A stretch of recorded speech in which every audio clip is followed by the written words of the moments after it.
النادي الاهلي شبه بينهي التعاقد مع لعيب كبير مش مهاجم. هو النادي الاهلي جايب مهاجم، بس النادي الاهلي في الخط اللي تحت المهاجمين، في الثلاثه اللي تحت المهاجمين، بينهي صفقه كبيره برقم كبير جدا، صفقه هتزلزل الوسط القروي.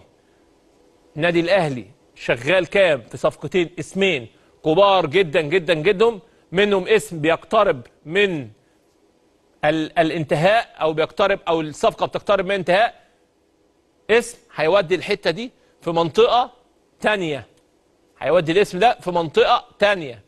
وهناك اتفاق على التعاقد مع 2 مهاجمين مش واحد، مع وسام ابو علي، في 2 في الطريق هيكونوا موجودين.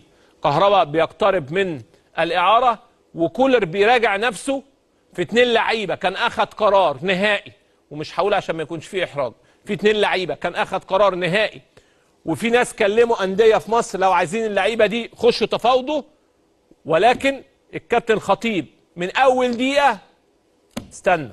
حتى الناس لما راجعت الكابتن خطيب في الاسمين استنوا ما يخلص الموسم، كولر دلوقتي 50-50، يعني اللعيبه دي ممكن تقعد، وده اللي كنا بنقوله، انت ممكن لحد اخر نفس تقعد، انت ممكن في اخر لقطه تقعد وتكمل.